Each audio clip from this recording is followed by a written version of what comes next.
అబ్బో ఇక్కడ కేజీ చీరలు కొంటే అర కేజీ చీరలు ఫ్రీ అంట. మంగళ్య షాపింగ్ మాల్, కేజీల్లో సేల్, టన్నుల్లో ఆనందం. ఐ డ్రీమ్ ప్రేక్షకులకు స్వాగతం. ఇప్పుడు మనతో పాటు ఉన్న ఈ అతిథి చాలా అపురూపమైన అతిథి. ఎందుకంటే మంచి హీరో, సూపర్ హిట్లు కొట్టిన హీరో, 135 సినిమాల పెద్ద ప్రయాణం సినిమా ఇండస్ట్రీలో అందరి ప్రేమను పొందినవాడు, అందరికీ ప్రేమను పంచినవాడు సినిమా పరిశ్రమలో. ఆ హీరో ఎవరో కాదు, మనందరి లవ్లీ హీరో శ్రీకాంత్ ఇప్పుడు మనతో పాటు ఐ డ్రీమ్ ఇంటర్వ్యూలో పాలు పంచుకోబోతున్నారు. Let us give him a very big hand of welcome. Thank you Srikanth. Thank you Nagendra garu. చాలా రోజుల తర్వాత మన ఇంటర్వ్యూ, మీతో ఇంటర్వ్యూ. నాకు సెంటిమెంట్ ఏంటంటే నువ్వు ఇండస్ట్రీలోకి వచ్చిన కొత్త రోజుల్లో నీ ఫస్ట్ ఇంటర్వ్యూ నేనే. బిగినింగ్ లో ఫస్ట్ ఇంటర్వ్యూ నువ్వు ఆ రోజు బొమ్మల చొక్కా వేసుకుని ఆంధ్రజ్యోతి ఆఫీస్కి నువ్వు వస్తే ఆంధ్రజ్యోతి ఆఫీస్ లో నేను ఇంటర్వ్యూ చేశాను. నేను అప్పుడు అక్కడ ఉండేది కదా మన నాగార్జున సర్కిల్ చట్నీస్ పక్కన. అవును, అక్కడికి. సో అప్పటి నుంచి నీ ప్రయాణం నేను చూస్తున్నా. ఎక్కడ సతమతం అవ్వకుండా తప్పుటడుగులు వేయకుండా ఉంటాయి. తప్పుడడుగులు ఉంటాయి, ప్లస్ మళ్ళీ దాన్ని ఓవర్కమ్ అయ్యి రావడం ఉంటాయి, మళ్ళీ సక్రమైన మార్గంలోకి రావడం. కానీ ఈ ఎక్స్పెరిమెంటేషన్ 130 సినిమాలు, ఈ కెరీర్ ఎక్స్పెరిమెంటేషన్ కనుక నువ్వు ఒక్కసారి ఆలోచించుకుంటే అసలు ఏమనిపిస్తుంది నీకు? Beautiful journey. అంటే మనం కల్లో కూడా, అంటే ఫస్ట్లో ఏమనుకుంటాం, జనరల్గా సినిమాలోకి వెళ్దామని ఇంట్రెస్ట్ కానీ ఇది కానీ ఆ డేస్లో రావడం వేరు. ఇది ఇక్కడికి వచ్చిన తర్వాత ఇండస్ట్రీలో నిలదొక్కుకోవడం అనేది చాలా చాలా కష్టమైన పని ఒక రకంగా అయితే కనుక. బిగినింగ్ డేస్లో నేను ఇన్స్టిట్యూట్ చేసిన తర్వాత అప్పట్లో నేను పలానా అవుతాను ఏమీ తెలియదు. ఓన్లీ ఒక రూట్లోనే నేను ఇండస్ట్రీకి రావాలి అంతే. అటువంటి టైంలో ఇన్స్టిట్యూట్ చేయడం, మెల్లగా నా జర్నీ పీపుల్స్ ఎన్కౌంటర్తో స్టార్ట్ అవ్వడం, తర్వాత మధురానగర్లో రావడం, తర్వాత మధురానగర్ తర్వాత మళ్ళీ బ్రేక్ పడతాం ఒక 6-7 నెలల్లో. తర్వాత సీతారత్న గారు అబ్బాయి రావడం, ఇదేంటి విలనా, సరే ఓకే, ముందు ఇండస్ట్రీలో సెటిల్ అవ్వాలి ఫస్ట్. మన హీరోనా కాదా అనేది ఇండస్ట్రీనే డిసైడ్ చేస్తుంది, భగవంతుడు డిసైడ్ చేస్తాడు. నా కెపాసిటీ ఏంటి అనేది వాళ్ళకే తెలుస్తుంది అని ఆ ఉద్దేశంతో ఏంటంటే విలన్గా కూడా నేను కంటిన్యూ చేసా. తర్వాత 15 సినిమాలు విలన్. అంటే నా రూట్ నేను క్రియేట్ చేసుకుంది కాదు ఇది. నేను ఇలా చేస్తానంటే కుదరదు. ఇక్కడ తెలియకుండా మన సక్సెస్లే మనల్ని తీసుకెళ్తూ ఉంటాయి. కొన్ని సక్సెస్లు కానీ, మన బిహేవియర్ కానీ, మన గుడ్ విల్ కానీ, మన టైమింగ్ కానీ, ఇవే మన రూట్ని తీసుకెళ్తూ ఉంటాయి. అదే నీ పాజిటివ్ యాటిట్యూడ్. అంటే నువ్వు ఆర్టిస్ట్గా యాక్టర్ అవ్వాలని వచ్చావు. అవును, వచ్చిన ఏ అవకాశాన్ని వదులుకోలేదు. నేను హీరోనే చేస్తాను లేదు అని పట్టుకుని కూర్చోలే. 15 సినిమాలు విలన్గానే సెటిల్ అనుకున్నాను నేను. అవునా? విలన్గా ఓకే. ముందు అసలు ఒక ఇండస్ట్రీ మీద ప్రేమతో, నేను ఒక యాక్టర్ అవ్వాలని ప్రేమతో వచ్చినాడు. ఇక్కడ వచ్చిన తర్వాత రూట్ ఎలా తీసుకెళ్తుంది అనేది నాకు అసలు ఏమీ తెలియదు. మళ్ళీ భరద్వాజ్ గారు రూపంలో మళ్ళీ వచ్చి నిన్ను హీరోని చేస్తా, ఇవన్నీ మానేసే విలన్గా అని చెప్పడం.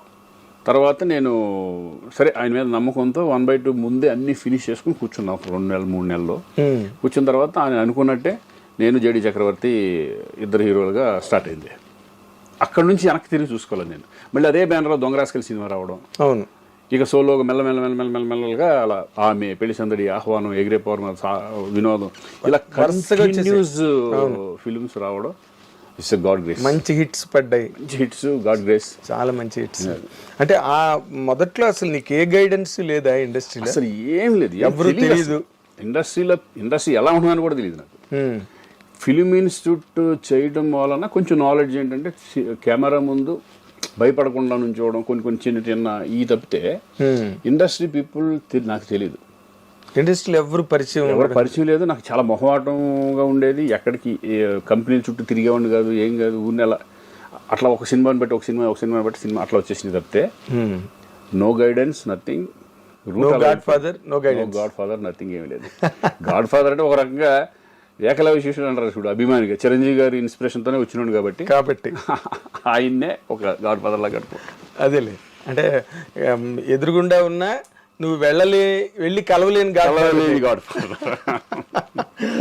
తర్వాత ఆయన గైడెన్స్ వేరు. అదే ఇంకా ఆ తర్వాత నువ్వు వాళ్ళ ఫ్యామిలీలో అయిన తర్వాత ఆయన చెప్పే విషయాలు కానీ ఆయనకు బ్రదర్ లాగా అది ఆ బాండ్ వేరేగా మారిపోయింది. కానీ ఇప్పుడు ఈ 15 సినిమాల తర్వాత ఫస్ట్ భరద్వాజ్ గారు నీకు హీరో అని చెప్పడం నీకు నమ్మకం కలిగిందా? నువ్వు ఒక లీడ్ క్యారెక్టర్ పాజిటివ్ గా హీరోగా వచ్చి అప్పటికే 15 సినిమాలు. ఎక్స్పీరియన్స్ ఉంది కదా. ఉమ్, ఇప్పుడు హీరోగా ఆయన చేస్తాను నమ్మాను నేను. డెఫినెట్ భరద్వాజ్ గారు మాట ఇచ్చారు అప్పట్లో ఏంటంటే భరద్వాజ్ గారు డెఫినెట్ చేస్తున్నారు అంటే అంతే. అవును అవును అలా చేశారు ఆయన. అవును 1/2 చిత్రం. నాకు అది మంచి బ్రేక్ వచ్చింది. 100 Days ఆడిన సినిమా అది. అవును. ఇంకా ఆ తర్వాత ఇంక మెల్లగా హీరో శివనాగేశ్వరరావు కదా. శివనాగేశ్వరరావు. అవును. ఇక అది ఆ కెరీర్ అలా స్టార్ట్ అయిపోయింది. ఓకే. బట్ నేను ప్లాన్ చేసుకుంది ఏదీ కాదు అసలు. ఉమ్, నేను ఇప్పటికీ నేను ప్లాన్ చేసుకోలేను. అదేంటో నాకు తెలియదు. చాలా విచిత్రం, చాలా విచిత్రం. ఎందుకంటే ఒక 4-5 నాకు వచ్చిన దాంట్లో సెలెక్ట్ చేసుకుంటాను అంతే. అంటే నాకు ఏదేదో వస్తూ ఉంటాయి కదా, నా ఫిల్మ్స్ వస్తూ ఉంటాయి, దాంట్లో సెలెక్ట్ చేసుకుంటాను అంతే తప్పితే. ఓకే. ఆ టైంలో ఎలా ఉండేదంటే ఆమె సినిమా హిట్ అయింది కదా, హిట్ అవ్వకముందే 2-3 సినిమాలు కమిట్. తాజ్మహల్ తర్వాత పెళ్లి సందడి తర్వాత నాకు 3-4 సినిమాలు కంటిన్యూ ఉండేవి. ఓకే. అవి లక్కీగా అన్ని సినిమాలు హిట్లు పడినాయి. ఆహ్వానం కానీ వినోదం కానీ లక్కీగా. అవును, పెద్ద హిట్లు మైల్స్. తర్వాత ఏమైంది, ఇవన్నీ అయిపోయిన తర్వాత ఒక 2000 ఆ టైంలో ఒక సినిమా హిట్ వచ్చిందంటే దాని తర్వాత 3 సినిమాలు ఉండేవి. నా ప్లానింగ్ ఉండేది కదా, ఏం చేయాలి ఇప్పుడు హిట్ కొట్టాము, హిట్ కొట్టిన తర్వాత జాగ్రత్తగా ఉండాలి కదా, అప్పుడు మంచి ప్రొడక్షన్లు వస్తారు, ఇవన్నీ వస్తారు కదా. అవును. ఈ లోపలే నాకు 3 సినిమాలు కమిట్మెంట్ ఉండండి, అవి ఫినిష్ చేసుకుని అవి పోయేపాటికి వీళ్ళు వచ్చేవాడు కదా. నాకు చాలా మట్టుకి మహాత్మా తర్వాత బాగా పెద్ద దెబ్బ మనకి. డౌన్ అవ్వకుండా మెల్లగా కెరీర్ అంటే మనం చెప్పుకోకపోతే ఎలా ఉంటుంది. మహాత్మా 100వ సినిమా తర్వాత మెల్లగా తెలియదు మంచి సినిమాలు చేసినా కూడా అవి పోతా. అదే నేను అసలు అడుగుదాం అనుకున్నా. ఇప్పుడు 135 సినిమాల్లో నువ్వు దాదాపుగా ఒక 20 ఏళ్ళు హీరోగా నిలబడ్డావు. అవును, 20 years నాకు తెలిసి. మళ్ళీ నీకు బోయపాటి సినిమా వచ్చే వరకు మధ్యలో ఒక సైలెంట్ గ్యాప్. సినిమాలు చేస్తున్నా కూడా సక్సెస్ లేని సినిమాలు. ఇప్పుడు నేను హీరోగా దాని తర్వాత మహాత్మాతో చాలా చేశా. దగ్గర 25 ఫిలిమ్స్ వరకు హీరోగా కంటిన్యూ చేశా. బట్ ఏది సక్సెస్ లేదు. కారణం ఏంటి? కొంతమంది టైం బాగాలేదు అంటున్నారు. అఫ్ కోర్స్, మరి ఇంకేదో సైన్స్ ఎండ్ అయిపోయింది, ఫిలాసఫీ ప్రారంభమవుతుంది. ఆ టైంలో సరే పని సెలెక్ట్ చేసుకున్నాం. బట్ అంటే ఒకటిలేండి, నేను అనుకోవడం ఏంటంటే యంగ్స్టర్స్ రావడం స్టార్ట్ అయిపోయిన తర్వాత యంగ్ బ్యాచ్ అంతా వస్తున్నారు కదా, మెల్లగా డెఫినెట్ నేనే కాదు ఏ హీరో అయినా కొంతకాలం అయిన తర్వాత మెల్లగా ఫేడ్ అవుట్ అవ్వడం జరుగుతూ ఉంటుంది. కామన్. ఒక చిరంజీవి గారికి బాలకృష్ణ గారికి వాళ్ళకి కొన్ని తప్ప అదేంటంటే భయంకరంగా ఇమేజ్ ఉంది కాబట్టి, వాళ్ళకి ఫ్యాన్ ఫాలోయింగ్ భయంకరంగా ఉంది కాబట్టి వాళ్ళు సస్టైన్ డెఫినెట్గా అవుతారు. ఎక్కువ ఫ్యాన్ బేస్డ్ మనకు ఓపెనింగ్ రాగా మన సినిమా అప్పట్లో ఎలా ఉండేదంటే ఫ్రాంక్గా మాట్లాడుకుంటే సినిమా బాగుంటేనే సినిమాకి వచ్చేవాళ్ళు. అవును. ఓపెనింగ్లో కొట్టేసేసి అంత సీన్ లేదు. లేడీస్ ఫ్యాన్స్ అంతా సినిమా బాగుంది అనుకుంటే మెల్లగా అలా పెరుగుతూ వచ్చేది. ఇప్పుడు ఈ మధ్యకాలంలో అలా లేదు. ఫస్ట్ డేనే సినిమా బాగోలేకపోతే 4వ రోజుల్లో తీసేస్తున్నారు. 4వ రోజు మధ్యాహ్నానికే ఉంటలా సినిమా బాగోలేదని టాక్ వస్తే అసలు రావట్లేదు జనం. అలా అయిపోయింది. బట్ ఎనీవే నేను ఫస్ట్లో అయితే నేను ఎలా ఇండస్ట్రీలో నిలబడాలి అని అనుకున్నాను. నిలబడతానే ఉన్నా. ఏదో ఒక రూపంలో క్యారెక్టర్ అవనండి. ఇప్పుడు వచ్చిన మన ఈ మధ్య కోటబొమ్మాళి ఒక మెయిన్ లీడ్ క్యారెక్టర్గా ఈ టైంలో కోటబొమ్మాళి అన్నది రావడం, నీకు అలాంటి క్యారెక్టర్ రావడం అసలు మార్వెలస్. ఆ పెర్ఫార్మెన్స్ కానీ నువ్వు ఎంత బాగా సూట్ అయ్యావంటే ఆ క్యారెక్టర్కి, అంటే పీపుల్ బిలీవ్డ్ యూ. ఒక సిన్సియర్ పోలీస్ ఆఫీసర్ అంటే నువ్వు ఇన్నాళ్ళు నిలబెట్టుకున్న ఒక రికార్డ్ ఏదైతే ఉందో, మంచివాడు శ్రీకాంత్, నిజాయితీ గలవాడు, ఫ్రాంక్ అన్న ఇమేజ్ ఉంది చూడు నీకు, అది బాగా ప్లస్ అయింది థియేటర్లో. అది వాసు వాళ్ళు కూడా అదే ఆలోచించారు. ఎందుకంటే ఈ క్యారెక్టర్ ఏంటంటే చాలా చాలా కష్టం ఈ క్యారెక్టర్ చేయడం తెలుగులో. అంటే ఆయన ఒరిజినల్ చూసుంటారు కదా, జోజు ఆ క్యారెక్టర్ చేయడం చాలా కష్టం. అది అతని బాడీ లాంగ్వేజ్ చాలా డిఫరెంట్గా ఉంటుంది. అవును. పర్ఫార్మెన్స్ లెవెల్స్ కూడా చాలా న్యాచురల్గా, చాలా ఇంట్లో పక్కన చేసుకుంటే ఆ టైప్లో ఎమోషన్స్ అలా టచ్ చేస్తాడు. ఫస్ట్ నేను అనుకున్నాను ఆ క్యారెక్టర్ ఎంతవరకు మనం న్యాయం చేయగలం అనుకున్నాను. వాళ్ళు ఏమన్నారంటే ఆ ఫేస్లో సెంటిమెంట్ పండించగలగాలి, ఎమోషన్ ఉండాలి, అన్ని రకాలుగా ఉంటే కనుక న్యాచురల్గా చేసుకుంటూ వెళ్ళిపోవాలి అనే పద్ధతిలో అనుకున్నాం. అతను ఇమిటేట్ చేయడం వాసు నేను డిస్కస్ చేసుకున్నప్పుడు ఏంటంటే మన పద్ధతిలో మనం వెళ్ళిపోదాం. నేను వాళ్ళని ఇమిటేట్ చేసి వాడు ఇమిటేట్ ఇప్పుడు యాజ్ ఇట్ ఈజ్ దింపాలంటే ప్రతి సీన్ చేసుకుని చేయాలి. బట్ దీనికి చాలా మార్పులు ఉన్నాయి, బాగా మార్పులు ఉన్నాయి. ఎందుకంటే నా రూట్లో నేను చేసుకుంటూ వెళ్ళిపోయాను అంతే. దానికి కష్టపడింది కూడా లేదు. ఆ ఫీలింగ్స్ డైరెక్టర్ ఏం చెప్తే అది అంటే నీకు కష్టపడడానికి ఏముంది, ఇన్ని సినిమాలు చేసి ఇన్ని వేరియేషన్స్ ఏం లేదు, క్యారెక్టర్ అర్థం అర్థం చేసుకుంటే చాలు. అంతే. అది నువ్వు ఎమోషన్స్, క్యారెక్టర్లో ఉన్న ఎమోషన్ అర్థం చేసుకున్నావంటే. అవును. అసలు ఆ లాస్ట్ సీన్ ఉందే, నాకు ఈ ఉద్యోగం కాకి బట్టలు ఇచ్చింది కానీ కుటుంబాన్ని దూరం చేసింది. ఆ డైలాగు నిజంగా అసలు థియేటర్లో క్లాప్స్, ఆ థియేటర్ దగ్గర సీన్స్ బాగా ఎమోషన్ బాగా టచ్ చేస్తుంది. అంటే కామన్ పోలీసు ఎంత స్ట్రగుల్ పడుతున్నాడు నిజంగా. ఒక మామూలు మిడిల్ క్లాస్ లాగానేగా అంతే పోలీస్ అంటే. పెద్ద రేంజ్లో ఉన్నవాళ్ళు దట్ ఈస్ కొంచెం డిఫరెంట్గా ఉంటుంది. అవును. ఒక పోలీస్ అనే అతను ఇప్పుడు మనం మిడిల్ క్లాస్ పీపుల్ ఎలా ఉంటారో ఆ టైప్ ఆఫ్ అనుకోవాలి మనం. అంతే. వాళ్ళ స్ట్రగుల్స్ వాళ్ళకు ఉంటాయి. అయ్యో వాళ్ళు మనుషులే కదా. ఇప్పుడు అందులో అక్కడ కనిపించింది అదే, ఒక పోలీస్ ఆఫీసర్ పోలీస్ డిపార్ట్మెంట్ లో ఉన్నవాడు బయటకు వచ్చి అంతమందిని కమెంట్ చేసి భయపెట్టేవాడు. జీవితంలో ఎంత సున్నితమైన అంశాలు మనిషిని చంపేసే కదా ఆఖరిని. కూతురు అన్నమాటకేగా చచ్చిపోయాడు. Believed it people. నువ్వు హ్యాంగ్ చేసుకున్న సీను థియేటర్లో పిన్ డ్రాప్ సైలెన్స్. ఆ సీన్ దేర్ షాక్. అంటే నాకు ఫోన్ చేసి తట్టుకోలేకపోయా ఏంటి అట్లా సడన్గా చేసేసుకుని ఏంటంటే కథ. కొంతమంది బాగా ఫ్రెండ్స్ ఉంటారు కదా, వాళ్ళు షాక్లోనే ఉన్నారు అంతా. మొత్తం ఏంటి ఇది ఆ టైప్లో. అదేలే. అంటే బేసిక్గా మొత్తం సినిమాలోనే నీ క్యారెక్టర్ కనుక ఏమాత్రం మొన్న కూడా నేను ప్రెస్ మీట్లో అదే చెప్పా. మెయిన్ క్యారెక్టర్ అదే కదా, మెయిన్ క్యారెక్టర్ హీరో. అక్కడ ఏమాత్రం తేడా వచ్చినా క్యారెక్టర్ని ఆడియన్స్ డ్రైవ్ చేసుకుంటూ వెళ్ళలేకపోయారంటే, కనెక్ట్ అవ్వలేదంటే పోయేది సినిమా. Yes yes. చాలా నాకు నష్టమే ఒకవేళ ఎంత తేడా వస్తే. అంతే కదా. ఇప్పుడు ఇందాక నువ్వు మహాత్మా గురించి చెప్పావు కదా. ఇప్పుడు నీ కెరీర్లో డిజాస్టర్స్ హిట్లు ఎన్ని ఉన్నాయో డిజాస్టర్స్ అన్ని ఉన్నాయి. To be very honest. అవును కదా. లక్కీగా ఏంటంటే నేను యాక్టర్గా నేను ఎప్పుడు ఫెయిల్ అనుకుంటున్నాను. నేనైతే యాక్టర్గా ఎక్కడ కూడా నాకు మైనస్ అనేది పడలా. దేవుడి దేవాలి లక్కీగా. సినిమా పోయినా సినిమా మీద వెళ్ళిపోయేది, కానీ శ్రీకాంత్ బాగా చేయలేదని రాలేదు. శ్రీకాంత్ బాగా చేయలేదు, నీకు రెండు కాసాయి. నీ పెర్ఫార్మెన్స్ సినిమాలో నీ క్యారెక్టర్ వరకు ఒకటైతే, ఇండస్ట్రీలో నీ ఒరిజినల్ క్యారెక్టర్ ఏదైతే ఉందో అది కేస్ స్టడీ.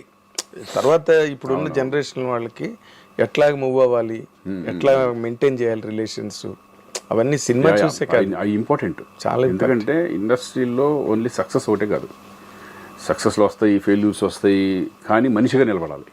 ఎస్. ఒక హ్యూమనిటీ అనేది 100%. నేనే కదా, ఇప్పుడు మా పిల్లలు వచ్చినా ఎవరు వచ్చినా సరే వాళ్ళు చూసి మమ్మల్ని చూసి నేర్చుకుంటారు. That's what I'm saying. ఏంటి నాన్న ఏంటి అనేది వాళ్ళు అబ్జర్వ్ చేస్తూ ఉంటారు. మనం చెప్పక్కర్లా. వాళ్ళ బయట వాళ్ళు చెప్పే విధానం కానీ, నా గురించి చెప్పే విధానం కానీ, నా గురించి అంటే ఇప్పుడు చిరంజీవి గారు ఎవరు పెద్దోళ్ళు మాకు సీనియర్స్ ఉంటారు, వాళ్ళని చూసి నేర్చుకునే మేము చాలా ఉంటాయి కదా. అవును. అలాగే మా పిల్లలు కానీ వీళ్ళు కానీ మనల్ని అబ్జర్వ్ చేస్తా వాళ్ళు పెరిగే విధానం కానీ, వాళ్ళు ఎలా ఉండాలి ఇండస్ట్రీలో, ఎవరితో ఎలా మాట్లాడాలి ఏంటి అనే, ఎక్కువ అనవసరమైన జోలికి వెళ్ళొద్దు ఇటువంటి. అవును. అవసరమైన పట్టించుకోవడానికే టైం సరిపోదు. మళ్ళీ అనవసరమైన చూసాక మొన్న అనవసరమైన పట్టించుకుంటేనే ఏది అసోసియేషన్లో. అవును. అవి కొన్ని ఇంకా అంటే కొన్ని తెలియక మనం ఒక బై ఫోర్స్తోనో లేకపోతే ఇంట్రెస్ట్ లేకపోయినా మనం చేయడమో కొన్ని జరుగుతూ ఉంటాయి. కొన్ని ఫోర్స్ మొహమాటంగా కొన్ని జరుగుతూ ఉంటాయి. తర్వాత ఓవర్కమ్ అయ్యి దాని నుంచి బయటకు రావడం అనేది చాలా సుఖం. అవును. ఏ విషయంలో అయినా సరే, ఓన్లీ ఆ విషయంలో కాదు, ఏ విషయంలో అయినా సరే మనం చేసిన నిజంగా తప్పు వద్దురా బాబు, ఇది చాలా మిస్టేక్ చేసిన దాంట్లోకి వెళ్ళి ఈ టైప్లో మనం వెనక్కి వచ్చేయడం బెటర్. ఎగ్జాక్ట్లీ. అంటే నేను నీకు జరిగిన ప్లస్ పాయింట్ ఇంకోటి అనుకుంటున్నా. అదేంటంటే నువ్వు ఊహన్ మ్యారేజ్ చేసుకోవడం, తను ఇండస్ట్రీ నుంచి వచ్చి ఇండస్ట్రీలో వ్యవహారాలు మనస్తత్వాలు అన్నీ తెలియడం. తన గైడెన్స్ ఉందా నీకు?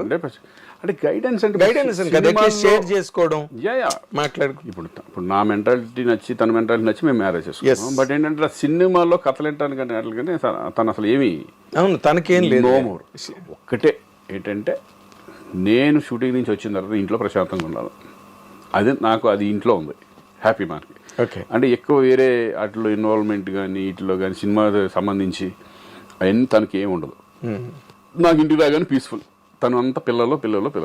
ఓకే. నాకు టెన్షన్, నాకు అయితే కనుక పిల్లల గురించి టెన్షన్ లేదు, వాళ్ళ ఎడ్యుకేషన్ గురించి టెన్షన్ లేదు, మొత్తం అంతా తనే చూసుకో. హోమ్ డిపార్ట్మెంట్ మొత్తం తనకే, మొత్తం మనకు సంబంధం లేదు. నేను వచ్చానా నా సినిమాలు, నా ఫ్రెండ్స్, నా సరదాగా నేను తిరగడం అటు ఇటు హ్యాపీగా వెళ్ళిపోతా ఉంటాను. అదేలే. వీలైనప్పుడల్లా ఫ్యామిలీతో ట్రిప్స్. అదేలే. ఇది నా రెగ్యులర్ లైఫ్ స్టైల్ నా బేసిక్గా అంటే నువ్వు చిరంజీవి గారి అభిమానంతో చిరంజీవి గారి ఇన్స్పిరేషన్తోనే సినిమా ఇండస్ట్రీకి వచ్చావు. ఆయన ప్రభావం నీ మీద ఎంతవరకు నీకు హెల్ప్ అయింది, లేకపోతే ఆయన దగ్గర నుంచి గైడెన్స్లో ఆయన క్లోజ్ అయ్యాక అవి ఏమైనా జరిగాయా శ్రీకాంత్? 100% జరిగింది. ఎందుకంటే నేను ఇండస్ట్రీకి రావడం ఆయన సినిమాలు చూసిన తర్వాతే ఒక ఖైదీ దగ్గర నుంచి నేను స్టార్ట్ అయింది ఒక రకంగా ఈ సినిమా మీద పిచ్చి. అక్కడ నుంచి ఒక మా విలేజ్లో ఎలా ఉండదంటే కొంతమంది కృష్ణ గారి ఫ్యాను, కొంతమంది ఈ ఫ్యాను, కొంతమంది అట్లా. అప్పుడు నేను రాగానే నేను ఒక స్టార్ట్ చేసింది ఏంటంటే ఖైదీ తర్వాత చిరంజీవి గారి కొత్త క్లబ్ స్టార్ట్ అయింది. ఓకే, అలా డిస్కషన్లో ఏమైపోయిందంటే ఆ సినిమాల మీద బాగా మోజు పెరిగిపోయి రిలీజ్ సినిమాలకు వెళ్ళిపోవడం అటువంటివి జరుగుతూ ఉంటాయి. ఓకే, సరే, అదొక మ్యాటర్. ఆ ఇన్స్పిరేషన్తో ఇండస్ట్రీకి వచ్చేసిన తర్వాత అన్నయ్యని ఫస్ట్లో బిగినింగ్లో నేను తెలియదు కదా, తెలియదు. మా నాన్న చెప్పాడు ఒకరోజు షూటింగ్కి వెళ్ళి, ఫాదర్ ఎట్లా వచ్చి ఒక బుక్ తీసుకెళ్ళాను. ఇదివరకు అన్ని కటింగ్స్ ఉండేవి అనమాట. అది తీసుకొని చిరంజీవి గారు వెళ్ళి ఇట్లా మా అబ్బాయి మామూలు ఫ్యాన్ కదండి మీది, మేము చిన్నప్పటి నుంచి ఎప్పుడు చూసిన సినిమాలు కూడా మీ సినిమాలు అని చెప్పి తర్వాత అప్పుడు కలిసి ఇట్లా అవును నాన్న చెప్పారు అంతా అదే ఇదే నువ్వు అంటే అది చాలా ఇది. అక్కడ నుంచి ర్యాప్ ఇది అవుతాం, ఒక తమ్ముళ్ళలాగా నన్ను బిహేవ్ చేసుకోవడం. నేను ఎప్పుడు నాకు ఇదే చేశారంటే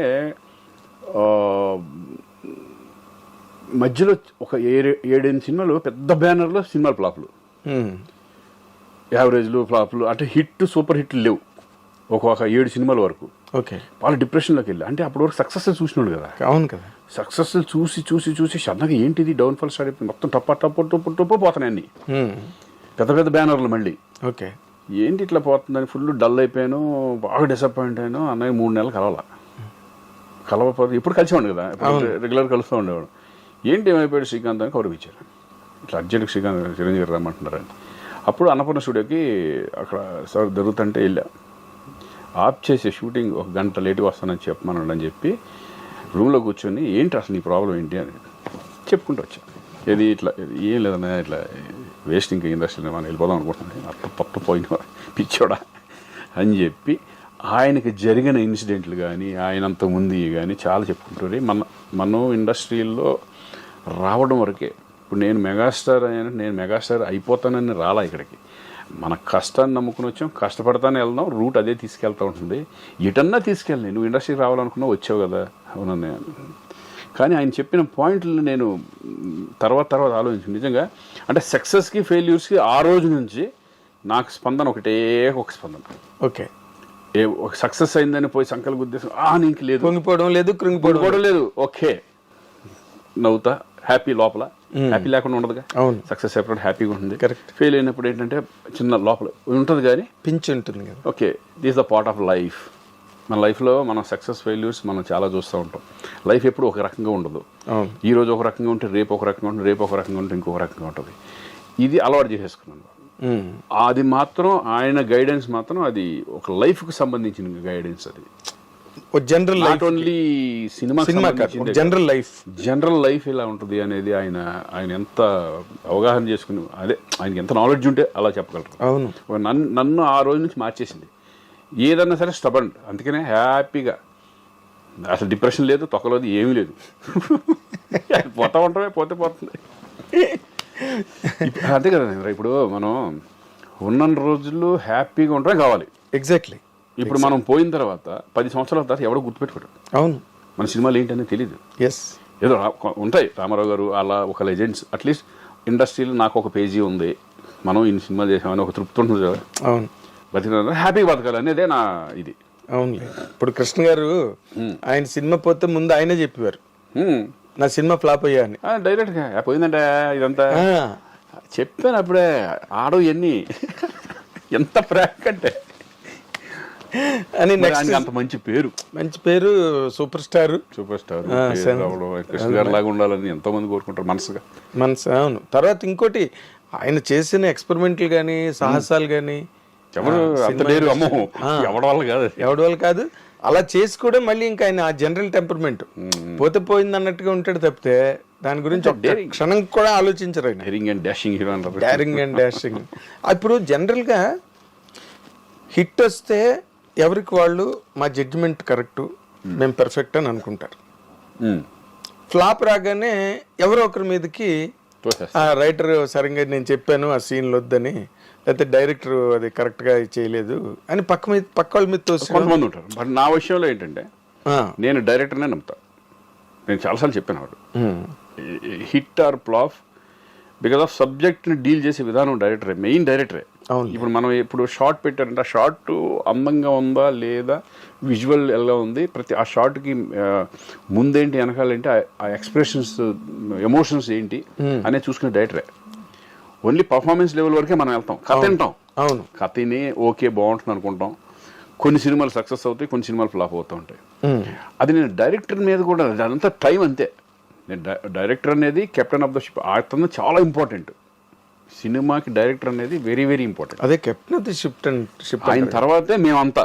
అవును, 24 క్రాఫ్ట్స్ ని కలపవలసిన వాడు మొత్తం చూసుకునేది అతనే కదా. ఎగ్జాక్ట్లీ. కెమెరా డిపార్ట్మెంట్ దగ్గర నుంచి మొత్తం అంతా, మ్యూజిక్ దగ్గర నుంచి డైలాగ్ దగ్గర నుంచి ఓన్లీ మేము వస్తాం, యాక్టింగ్ చేసేసి వెళ్ళిపోతూ ఉంటాం. సూపర్ హిట్ అయిపోయిందంటే హీరోకి డెఫినెట్ పేరు వచ్చేస్తుంది. అంతా డైరెక్టర్కే వస్తుంది. అఫ్ కోర్స్ దానికి వస్తుందిగా. అవును, ఇప్పుడు అంటే అప్పుడు మనం చూసాం దాశనాండ్ర గారు, రాఘవేంద్ర గారు, వాళ్ళు ఏంటి లెజెండ్స్. అంటే ఒక విశ్వనాథ్ గారు, ఒక బాపు గారు, వాళ్ళు ఒక డైరెక్టర్ అంటే ఒక వాల్యూస్ని పెంచిన వాళ్ళే కదా వాళ్ళు. అవును, ఇప్పుడు వాళ్ళ దగ్గర చేయాలనే కోరిక ప్రతి ఆర్టిస్ట్గా ఉంటుంది. ఇప్పుడు రాజమౌళి గారి దగ్గర ఎంత పెద్ద హీరోయిన్ చేయాలని ఉంటుందిగా. అవును, 100%. రాజమౌళి గారి దగ్గరికి వెళ్తే ఇంకా అంత ఆయనే. ఇప్పుడు ఇదెందుకు అదెందుకు నన్ను అడగలవా, ఆయన ఏం చెప్తే చేసి వెళ్ళిపోవడమే, అంతే సింపుల్. అలాగే ప్రతి మేమంతా ఏంటంటే డైరెక్టర్ని ఎక్కువ నమ్ముతాం, డైరెక్టర్ని బట్టే వెళ్ళిపోతాం సినిమా. అదేలే. అంటే నువ్వు జనరల్గా బాగా నమ్మి ఇది బ్రహ్మాండంగా ఆడుతుంది అని, ఇప్పుడు అన్ని కథలు బోల్డ్ వింటుంటారు. అవును, అందులో మీకు బాగా మనసుకు హత్తుకునే కథ ఒకటి ఉంటుంది, ఏదో ఆ రైటర్ చెప్పిందో లేకపోతే డైరెక్టర్. అంటే చెప్పేటప్పుడు చాలా మటుకు బాగుంటాయి. ఇప్పుడు చిన్న ఎగ్జాంపుల్ చెప్తాను. అంటే ఒక సినిమా నాకు చెప్పిన విధానం ఎలా ఉంటుందంటే, మన విజువలైజేషన్ ఒక రకంగా ఉంటుంది, నీకు ఎక్కడ కనెక్ట్ అవ్వదంటే మెయిన్ ప్రాబ్లము. కథ విన్నప్పుడు డైరెక్టర్కి మనం కూర్చొని కథ చెప్పేటప్పుడు మనం ఒక విజువలైజేషన్ ఆలోచిస్తాం. అవును, వాళ్ళు చెప్పేటప్పుడు కూడా, సార్ మీరు మౌంట్ రోడ్లో వెళ్తున్నప్పుడు మొత్తం మీరు వెళ్తున్నారు, ఒకటి ఆలోచించుకుంటూ వెళ్తున్నారు, చేతిలో పేపర్లు ఉన్నాయి, మీరు నిరుద్యోగి, మీరు వెళ్ళే టైంలో మీకు అసలు అంత టోటల్ బ్లర్, మీ అంత ఇది ఉంటుంది, కారు సౌండ్లు, హార్న్ సౌండ్లు, ఆ సౌండ్లు ఈ సౌండ్లు వస్తూ ఉంటున్నాయి, మై నుంచి ఇక్కడి నుంచి పైనుంచి సూర్యుడు పడుతూ ఉంటాడు ఎండలో, తెల్లగా కళ్ళు తిరిగి పడిపోతారు సార్ అని.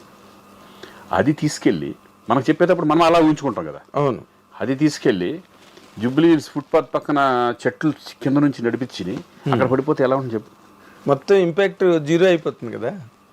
నేను అది చెప్పేది. అలా ఆ విజువల్స్ దెబ్బతింటా మనకు చెప్పినప్పుడు ఒక రకంగా ఉంటుంది. ప్రొడక్షన్ వాళ్ళు మౌంట్ రోడ్డుకి వెళ్ళి సినిమా చేయలేని పరిస్థితి ఉంటుంది, ఇక్కడ పెట్టేస్తే అయిపోద్ది కదా హాఫ్ డేలో అనుకుంటారు. అవును, అక్కడైతే ట్రాఫిక్ పోలీసులు అవి పెద్ద సెటప్ కదా, మళ్ళీ అక్కడ పెట్టాలి. అది అవి శంకర్ లాంటి వాళ్ళు, పెద్ద పెద్ద హీరోలకి అట్లా ఉంటుంది. ఇప్పుడు మనలాంటి వాళ్ళకి ఏమవుతుంది, బడ్జెట్ ప్రాబ్లము, తీసుకెళ్ళి అక్కడ పడేస్తారు, దాని ఇంపాక్ట్ ఉండదు సీన్ ఎంత చేసిన. అలా చాలా సినిమాలు నాకు అట్లా జరిగినాయి. అవునా, నో ఇంపాక్ట్, ఊరినే సార్ ఏదో ఆ సీన్ ఉంటుంది, కానీ ఆ సీన్ ఇప్పుడు నేను చెప్పిన దానికి ఇప్పుడు ఇక్కడ జూబ్లీస్ మన పక్కన టోటల్ డిఫరెన్స్ కదా, అంతే పోయింది, ఇంకేముంది, సీన్ ఇంపాక్ట్ పోయింది. చాలా సీన్స్ చాలా రకరకాలుగా. ఒక హీరోగా నేను ఆలోచించుకునే విజువల్స్ ఒక రకంగా ఉంటాయి. నేనే కాదు, ఎవరు హీరో అయినా కథ చెప్పే, ఇప్పుడు నేను ఒక కథ చెప్పాను అనుకోండి, ఆ కథలోకి ఆటోమేటిక్గా మీరు ఒక విజువలైజేషన్కి వెళ్ళిపోతారు. అవును, మనదైన ఒక విజువలైజేషన్ ఉంటుంది కదా. ఓ ఇలా చేస్తాడు, ఇలా చేస్తాడు, ఇలా చేస్తాడు, మనం ఇలా చెయ్యాలి, తను ఇలా చెప్తే అని ఒక కాన్సెప్ట్ ఉంటుంది. అది పోయిందంటే ఇంకేం ఉండదు. అవును, అలా చాలా జరిగినాయి. అవునా, ఒక్కోసారి ఇప్పుడు తారక రాముడు నాకు చెప్పినప్పుడు భలే సబ్జెక్ట్ అది. మన తారక రాముడు నువ్వు సౌందర్య కదా, ఆర్వి ఉదయ్ కుమార్. అదేమైపోయింది, ఆయన వచ్చేప్పటికి నేటివిటీ మొత్తం తమిళ్, మన తెలుగు వాసన కాదు తమిళ వాసన వచ్చేసింది. అవును, ఎగ్జాక్ట్లీ. నేటివిటీ ఇక ఇవన్నీ మనం చెప్పేటప్పుడు ఏమో మన సైడ్లో ఆలోచిస్తాం, ఏది మన తెలుగుకు తగ్గట్టుగా. అంతే కదా, విలేజ్లో ఎలా ఉండాలి, చక్కటి పెంకుటిల్లు, చక్క ఇది అగ్రహారం, చిన్న ఒక ఇది, మనం అట్లే వెళ్తాం. వీళ్ళు ఎక్కడికో వెళ్ళి తీసుకెళ్ళిపోతే ఏదో కోరి పెట్టితే మనకి అర్థం అవుతుంది. అదేలే, అది ఫస్ట్లోనే డిస్కనెక్ట్ అయిపోయింది కానీ చెప్పింది చేసి నువ్వు చేయడమే. మరి మధ్యలో ఆపలేంగా. అవును, తారక రాముడు అప్పట్లో హైలీ ఎక్స్పెక్టెడ్ సాంగ్స్ ఒకటి, సౌందర్య శ్రీకాంత్ కాంబినేషన్ అనగానే అప్పుడు మీరిద్దరు కూడా మంచి ఫైల్లో ఉన్నారు. అవునవును, మంచి ఫైల్లో ఉన్నారు. ఆ టైంలో సినిమా డిసప్పాయింట్ పేరు రావడం కాబట్టి, బట్ కమర్షియల్గా అది ఇది అవ్వాల. కమర్షియల్ కదే అంటున్నాను నేను. ఇప్పుడు పేరు రావడం ఒకటి, కమర్షియల్ గా కమర్షియల్ గానే కదా కావాలి మనకి కదా. ఎంత పేరు వచ్చినా శ్రీకాంత్ గారు ఎంత గొప్పగా నటించారండి అని సినిమా పోతే ఉపయోగం ఉంది ఏం లేదు. ఇప్పుడు కోటబొమ్మళ్ళి ఇప్పుడు అఖండ ఉంది. అఖండలో నేను అసలు ఎవరు ఎక్స్పెక్ట్ చేయరు ఆ టైప్ ఆఫ్, నేను కనపడతానని కూడా తెలియదు. ఎవరు ఎక్స్పెక్ట్ చేస్తారు శ్రీకాంత్ అలాగా? సినిమా ఏమన్నా తేడా వస్తే నన్ను తిట్టరా, ఎంత తిట్టరు?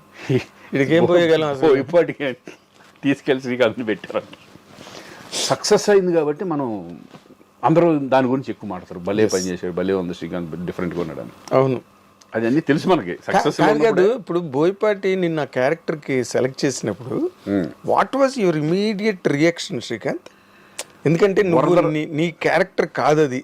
అవును, నీ మోడలే కాదు అసలు. ఎవ్వరు నువ్వు ఊహించి ఉండవు అలాంటి క్యారెక్టర్. ఆడియన్స్ కూడా నిన్ను అలాంటి క్యారెక్టర్లో ఎక్స్పెక్ట్ చేయరు. నాకు ఒక్కటే ఏం చెప్పాడంటే, భయ్య ఈ క్యారెక్టర్ని ఎన్నుకోవడానికి నేను కారణం ఆపరేషన్ దుర్యోధన సినిమా అన్నాడు. ఆపరేషన్ దుర్యోధన దాంట్లో గుండు గుట్టెచ్చుకొని, అవును, నేను మధ్యలో కన్ను ఇట్లా పెట్టుకొని అలా నడుచుకుంటూ వెళ్ళిపోతే విగ్రస్గా ఉంటుంది అది. అవును, అది ఆయనకు బాగా కనెక్ట్ అయ్యి ఫస్ట్ హెయిర్ కూడా ఇంతే ఉంటుంది దాంట్లో. ఇప్పుడు అలా పెట్టుకొని ఈ కొంచెం గెటప్ మెయిన్ గెటప్ కుదిరిందంటే ఆటోమేటిక్గా కుదిరిపోతున్నట్టే. ఈ గెటప్ కావాలి అని చెప్పేసి ఆయనే గెటప్ ఇట్లా కావాలి నాకు అని చెప్పి దాన్ని మేమేం చేసామంటే ముందు మొత్తం అన్నీ సెట్ చేసుకొని ఈ గెటప్ మనకు ఎలా వస్తుంది ఏంటి అనేది సెట్ చేసుకున్న తర్వాత చూసుకుని దీనికి ఫిక్స్ అయిపోదామని ఆ గెటప్ సెట్ చేసుకున్నాం. ఓకే. అందుకే ఏంటంటే గెటప్ ఫస్ట్ ఒక ఆర్టిస్ట్ గెటప్ సెట్ అయిపోయింది. ఇటువంటి డిఫరెంట్ క్యారెక్టర్స్ వచ్చినప్పుడు అదే ఇట్లా ఉండి నేను చేయలేను ఆ క్యారెక్టర్ని. ఎలా చేస్తావు? నీకే మూడు రాదు అసలు. నీకే మూడు రాదు. మెంటల్ ప్రిపరేషన్ అన్నది గెటప్ తోనే వస్తుంది కదా. అవునవును. అలాగే ఇప్పుడు మనల్ని గెటప్ అనేది ఎంత ఇంపార్టెంటో డైరెక్టర్ని విజువలైజేషన్ని కరెక్ట్గా తీయడం కూడా అంత ఇంపార్టెంట్. ఇందాక అన్నాను కదా, ఎప్పుడో తీసుకెళ్ళి ఇక్కడ పెట్టాడు ఆ క్యారెక్టర్లో ఆ క్యారెక్టర్ చేయవలసింది ఇట్లా చేస్తే ఎట్లా ఉంటుంది అలా ఉంటుంది అది. ఎగ్జాక్ట్లీ. ఇప్పుడు జనరల్గా అదే అంటున్నా. ఇప్పుడు అసలు ఈ క్యారెక్టర్ నేను సూట్ అవుతానా, నేను చేయగలనా, అసలు ఏంటి బోయపాటి ఏమని అసలు నన్ను సెలెక్ట్ చేశాడు? నేను అసలు నాకు కూడా తెలిసిపోయా, నేను ఏది కూడా నేను నో అనలేను. ఎందుకంటే ఏ క్యారెక్టర్ కన్నా చేయాలని ఒక లోపల ధైర్యం ఉంటుంది నాకు. అలాగే కదా నువ్వు 15 సినిమాలు. మీరు నెక్స్ట్ వచ్చి గేమ్ చేంజర్ ఒకటి ఉంటుంది, యూ కాంట్ ఎక్స్పెక్ట్. అవునా? శ్రీకాంత్ ఏంటిది ఓర్ని అలా అనిపిస్తుంది గెటప్. నార్మల్గా నీకు ఇందాక లేదు చెప్తున్నావు, నువ్వే చెప్తున్నావు ఇది ఏ క్యారెక్టర్ అయినా నేను వస్తే నాకు ఎందుకు కాన్ఫిడెన్స్ ఏంటంటే నేను చేయగలనా లేదా అనేది చిన్న ఉంటుంది. ఎట్లా ఇప్పుడు బోయపాటి గారు చెప్పినప్పుడు అయ్యి బాబు ఇదేంటి అనుకుంటాను. నేను నమ్మేది ఏంటంటే గెటప్ కుదిరిందంటే మనం చేసుకుంటూ వెళ్ళిపోవచ్చు. ఎందుకంటే ఉండేది ఏముంటుంది, ఎమోషన్స్, సెంటిమెంటు, ఎంటర్టైన్మెంటు, ఇయేగా మామూలుగా ఉండేది. అంతే. కొంచెం పెద్ద డైలాగులు ఉన్నప్పుడు కొంచెం జాగ్రత్త ఉంటే అయిపోయి అంతే, సింపుల్. అవును. అది డైరెక్టర్కి విజన్ ఉంటుంది, ఎలా చేయించుకోవాలి, ఏంటి ఏ క్యారెక్టర్ ఏంటి అనేది. ఇప్పుడు శంకర్ దగ్గర చేస్తున్నాను, చాలా ఒక రకంగా ఈజీ. శంకర్ దగ్గర అయితే హ్యాపీగా చేసుకుంటూ వెళ్ళిపోవచ్చు. మన పెద్ద శంకర్, మన గేమ్ చేంజర్. అంటే ఇప్పుడు విశ్వనాథ్ గారు కానీ బాపు గారు కానీ వాళ్ళు చెప్పే విధానం ఎక్కేస్తుంది. కృష్ణవంశీ కానీ ఆర్టిస్ట్లోకి ఒక ఇంజెక్ట్ చేసేస్తారు, ఏ టైప్ ఆఫ్ చేయాలి, ఎలా ఉండాలి, ఏంటి క్యారెక్టరైజేషన్ అనేది. అప్పుడు ఆర్టిస్ట్ ఈజీ అయిపోతుంది. ఇప్పుడు బోయపాటి దగ్గర అంతే. అవునా? టప్పు ఎలా చేసుకుంటూ పోతాడు అంతే. పెద్ద కాంప్లికేషన్ ఏముండదు షూటింగ్లో, ఏమి లేదు. ఆయన కావాల్సింది చెప్పేస్తాడు, చేసుకుని పోతాడు. ఇది భయంకరంగా ఉండాలి ఎమోషన్. ఇప్పుడు స్కందాలు ఉంటుంది కదా, ఫుల్ సెంటిమెంట్ పోయా, నీ కూతురు నిజంగా జరిగితే నువ్వు ఏం ఫీల్ అవుతావు, ఎలా ఏంటి అట్లా చెప్తాం. చాలా అసలు వేరే స్కందలో అసలు అరిస్టోక్రాటిక్ గా కార్పొరేట్ డిగ్నిటీ అది కూడా ఇంపార్టెంటే. ఆ క్యారెక్టర్ ఏమైనా తేడా వచ్చినా ఆ సెంటిమెంట్ పడకపోతే క్యారెక్టర్ పోయినట్టు. అది కూడా మెయిన్ కీలకమైన పాత్ర కదా కథకి. కంప్లీట్ గా ఆ బ్లాక్ ఏదైతే ఉందో కార్పొరేట్ అదంతా కూడా సెటప్, మెయిన్ సబ్జెక్ట్ దాని మీద కాబట్టి దాని మీద వెరీ ఇంపార్టెంట్ క్యారెక్టర్. ఎగ్జాక్ట్లీ. ఏం చేసినా ఎవరు చేసినా కూడా దట్ ఈస్ ఇంపార్టెంట్ క్యారెక్టర్ అది. అవును. తర్వాత ఇప్పుడు నువ్వు 2 సార్లు నీ నోట్లోంచి వచ్చింది గేమ్ చేంజర్ అని. చిరంజీవితో చేసావు, ఇప్పుడు మళ్ళీ రామ్ చరణ్తో చేస్తున్నావు ఆ? చరణ్తో ఆల్రెడీ మన గోవిందుడు అందరూ గోవిందుడు అందరి వాడేలే చేద్దాం. అందులో కూడా చాలా విచిత్రమైన మంచి క్యారెక్టర్, క్యారెక్టర్, ఎంటర్టైన్మెంట్ వాళ్ళే క్యారెక్టర్ నిజంగా అది. బాబాయ్ క్యారెక్టర్ ఆ, ఆడు అసలు డ్రెస్సులు గిస్సులు కూడా గోల గోలగా